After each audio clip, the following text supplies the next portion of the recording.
Hadassim. Toward the end of the Second World War, Canadian Hadassim decided to build a village for the rescued Jewish children of Europe. A real village with all the educational advantages of rural life. The Jewish National Fund allocated 300 acres in the plain of Sharon, known since ancient times for its verdant fertility. It was a happy day when Mrs. Rebecca Seif, president of Wheatso, received a scroll from the Jewish National Fund transferring this stretch of land to the loving care of Wheatso.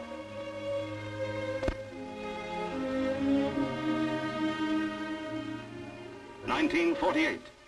The gates of Israel were flung open as the newborn state beckoned to the survivors of Nazi horror to come at last without restriction to the Jewish homeland. Wave after wave of immigrants swarmed into the country. Even before the village was completed, truckloads of boys and girls began to arrive at Hadassim. Of all sizes, shapes, and origin, youngsters from 20 different countries, from countries of sad experience, where Jewish life was unbalanced and insecure. Jewish children cast about by a hostile world have at last found a friendly, motherly hand, the hand of Wheatso. Homeless waifs from North Africa and Asia, orphans who lost their fathers in Israel's War of Independence, children from homes stricken by death or disease. They have one thing in common, these Jewish children. They yearn to grow up as normal, healthy, happy citizens of Israel. A chance to grow up that way is the promise held out to them at Hadassim.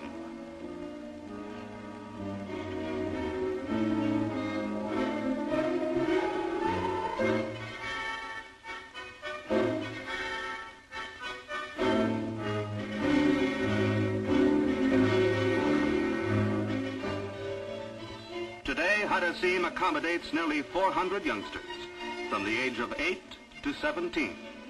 They live in a clean, wholesome environment. No iron discipline warps the children's personalities. No artificial line is drawn between life and learning, between theory and practice. The Zionist tradition of self-labor is instilled in the boys and girls.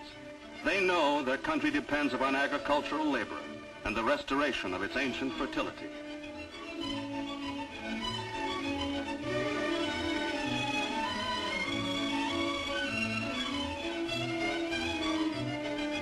Under skilled instructors, they learn all about the secrets of plant life, all about roots and stems and leaves.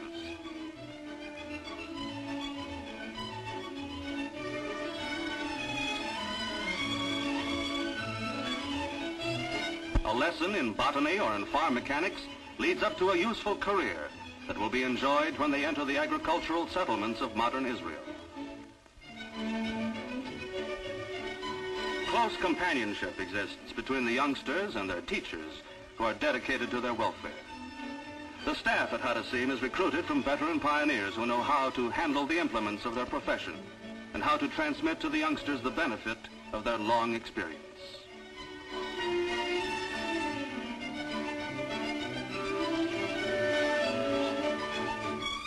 For home consumption and for export to faraway lands, farm products are the key to Israel's well-being.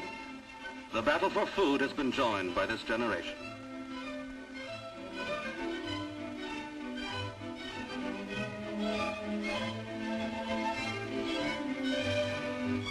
What'll it be? Scrambled or sunny side up? Muscle power and machine power, modern techniques and ancient pastoral ways mingle in the day's work.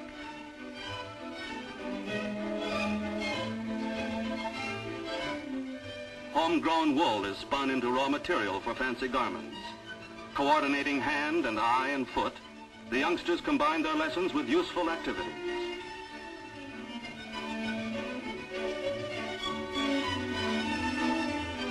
Tomorrow's skilled artisans are starting off today by making simple toys. The boys are eager to manipulate carpenter's tools, a very practical skill for future farmers.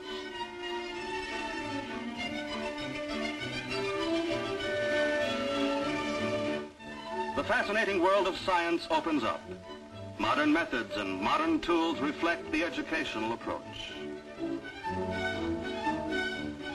In textbooks and in works of literature, in Hebrew and in other languages, they find knowledge and wisdom and faith. Household chores are performed by all the villagers. Good work habits are instilled at Hadassim.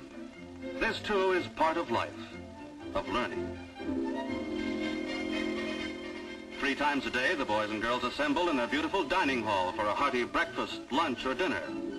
Mealtime is always a great social occasion.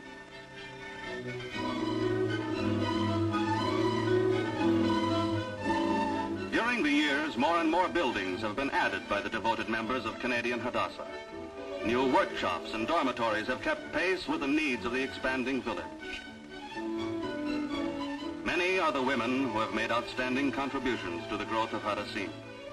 It has been possible to honor only a few of them, but history will record the noble efforts of the many unnamed Jewish mothers of Canada in large cities and small communities who have fostered the growth of this unique experiment.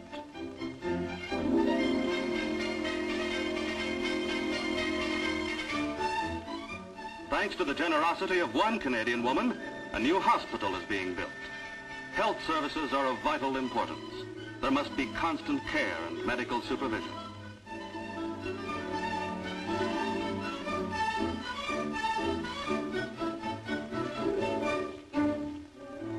The study classes are based on the project method. Thus, the children master the subject and themselves. While the teacher takes her place among the children, one student leads the discussion. They study Jewish life in various countries.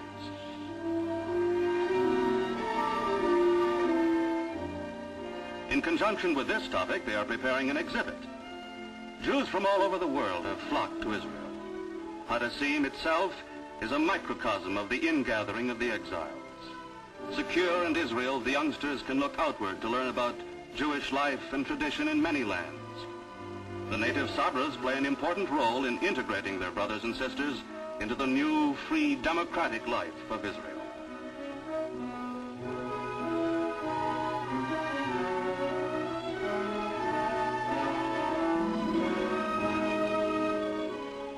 Self-government in the youth village is a prologue to democratic living.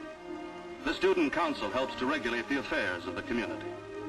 The freedom of Hadassim is paying dividends in the form of self-expression and self-discipline.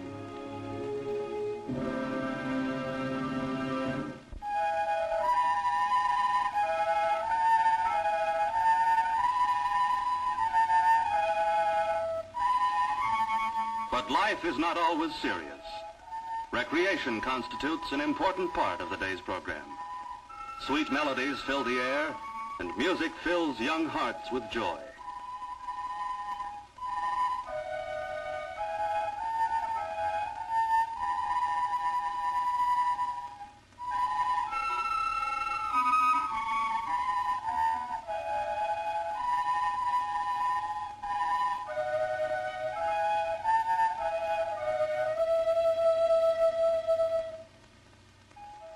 The spirit and the body have one rhythm. The individual and the group have one harmony. The cringing posture of the past gives way to the erect posture of the present.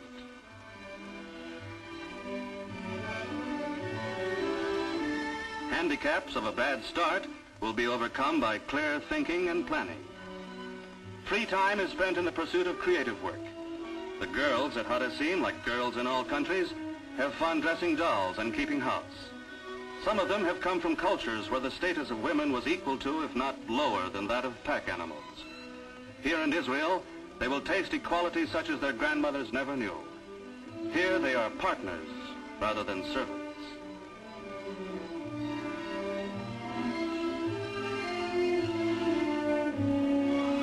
Stamp collectors are numerous at Hadassim. They love to correspond with pen pals in far-off Canada and other countries. In this land of the Bible, embryo archaeologists dig up ancient pottery. Many an acre of Jewish National Fund soil has turned out to be an inexhaustible field of historic remains. The study of ancient ruins teaches us what normal life was like thousands of years ago. A study of the boys and girls at Hadassim teaches us what normal life can be like for thousands of homeless children today.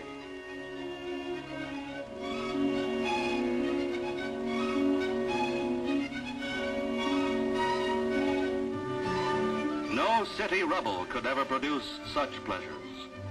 Such wealth is not for city streets. Here at Hadassim, the creatures of nature are part of the friendly family. Friday afternoon is spruce-up time. The day of rest is coming.